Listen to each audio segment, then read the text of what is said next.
What's up, guys? This is Demon. Um, and I watched an interesting video today. As you guys know, I'm a hip hop head. I have a lot of albums, new, old, and different styles and whatnot. But my favorite genre is hip hop, rap. That's what I do. So I was watching this video of Peter Rosenberg and Lupe Fiasco arguing over who they thought the top up and coming or new MC is. Peter was saying, Kendrick, obviously, because he's got 2 classic albums. He's pretty much untouchable. At this point, he could put out whatever he wanted. He could probably put out a blank disc and still be fine. Lupe had a different take on it, and he said, well, Kendrick's nice, but I prefer a King Los or a Logic. That kind of sparked a little back and forth. And it got me thinking, who would be on that list for me?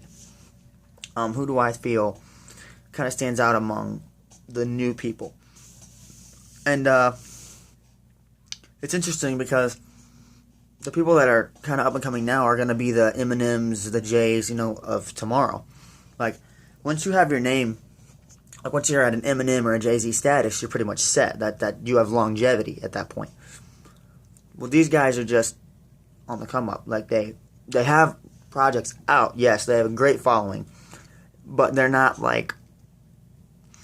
considered legends yet. They haven't had that kind of longevity yet. So I thought it'd be interesting to give you guys kind of my take on who I thought the top 5 of the up and coming rappers were going to be. So let's jump right into it. And I have all these projects, by the way. I have all of them bought. I've listened to all of them all the way through. And I'm judging these artists strictly on albums, which helps and hurts artists. So I have listened to all their mixtapes, but I really wanted it to be an album because a lot of artists, what they do for mixtapes is more broad, and then they focus it on the album.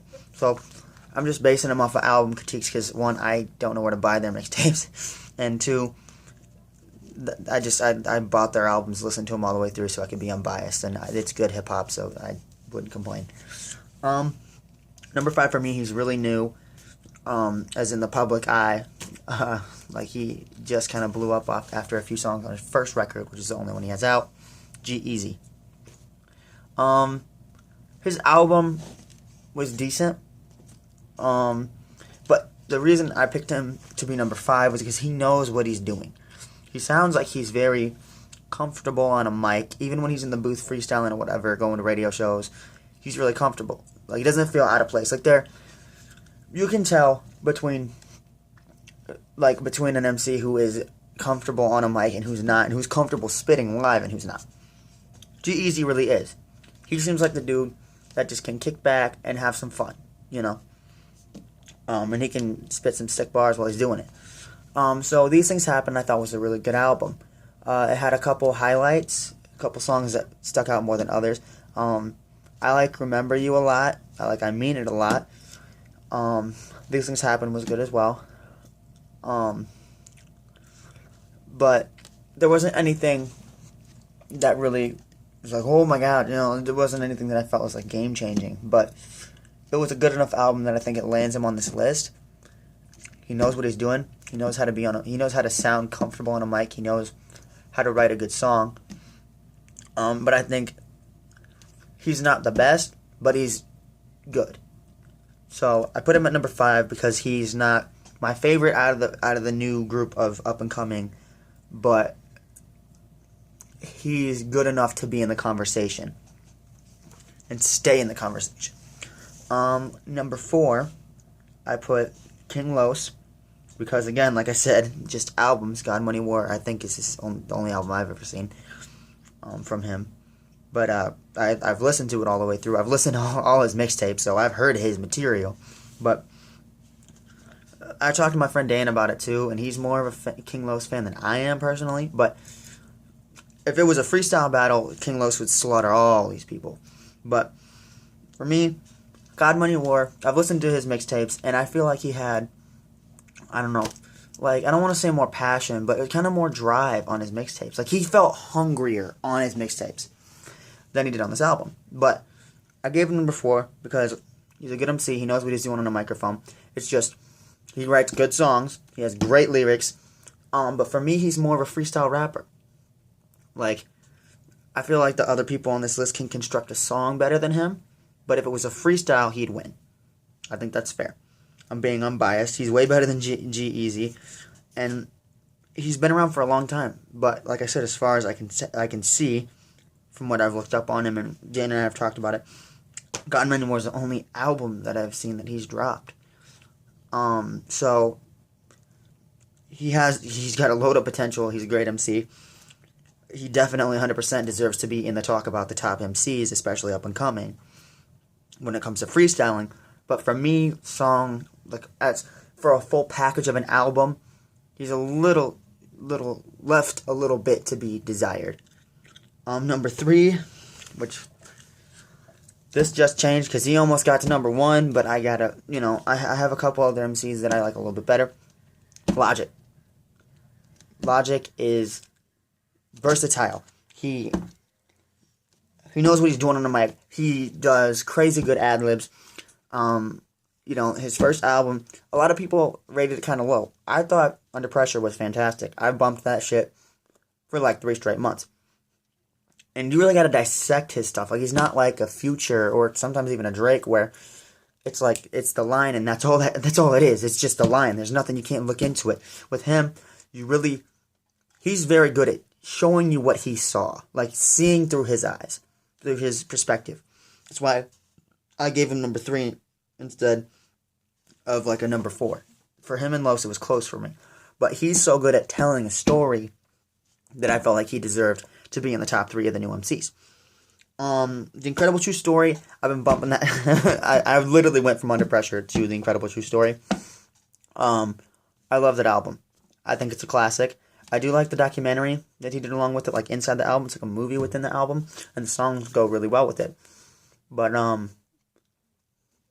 I really like number 15 on that album. There's a couple of them that I just straight up skip, which that happens with a lot of albums. You have the hits, and then you just have the songs that are on there. But actually, I felt like he had as much passion on the first song that he put on there as he did on the last, which is very rare. Most of the time, especially with the albums that I've listened to, it feels like the artist is passionate about the first few songs, and then it kind of dies in the middle, and when they finish it off, they're passionate again. For me, personally, I felt like he did good through this entire album. So, Logic, I gave number 3. He's a good MC. He's got longevity. He's got a good fan base. And he's one of my favorites. And I think he's going to be, as he grows more popular, he's going to be in the Legends talk easily. Number 2, like I said, Logic easily could have been in number 4 or number 2. And this was close for me, Machine Gun Kelly. I love his story. He has a crazy big fan base. He's got a cult following. He's got a really true fan base, really loyal fan base. For me, he is more emotional than anybody else I've named on this list. And you can defer, whatever, say my opinion isn't shit. I don't care. See My Tears. La La La. That's another song he's really, really gone.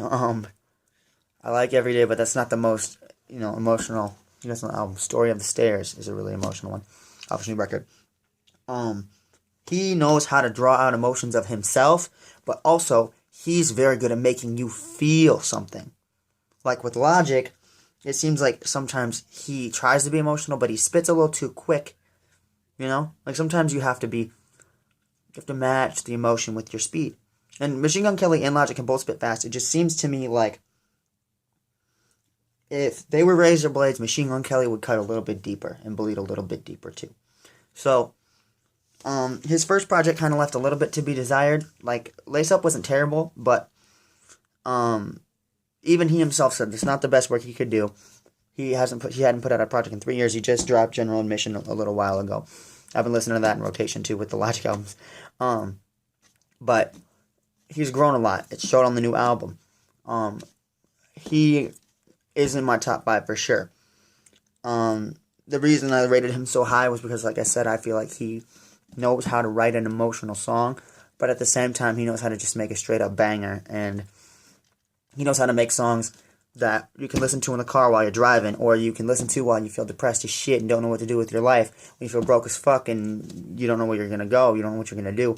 He makes that kind of music where you feel something better than anybody else, I feel like, on this list. He knows how to combat his emotions and take what he's feeling and put it into words better than any other MC on this list. But the reason he got second was because that first album left a little bit to be desired, but he really came back on his second one, General Admission, and made it better. He has a cult following. I've watched his vlogs. He's a nice dude. He does some crazy shit, though. But Machine Gun Kelly got second because his first one wasn't as good, but his second one really hit it out the park for me. Number one, I think everybody kind of saw this coming.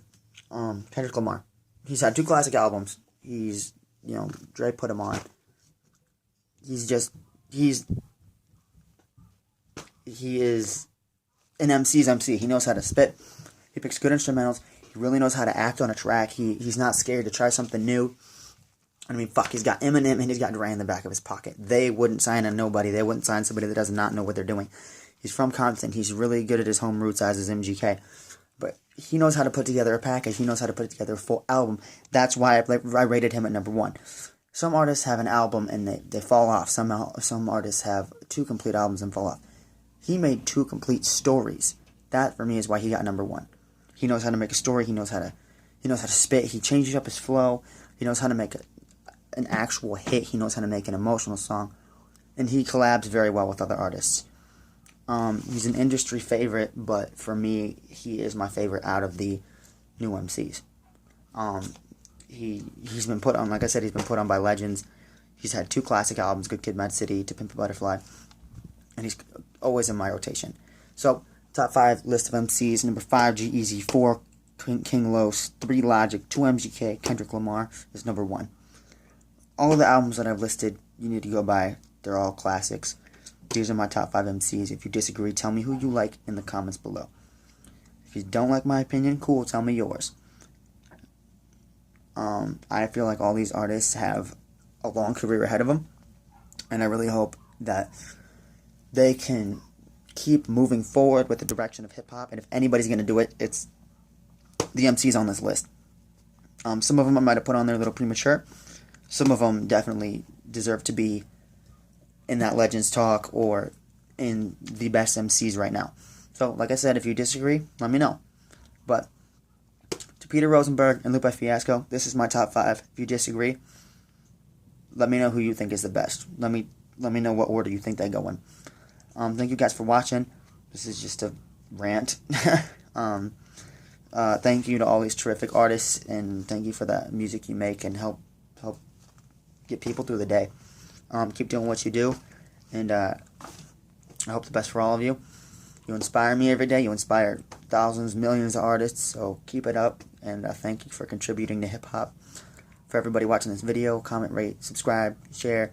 Tell me who you think is the best. Demon signing off.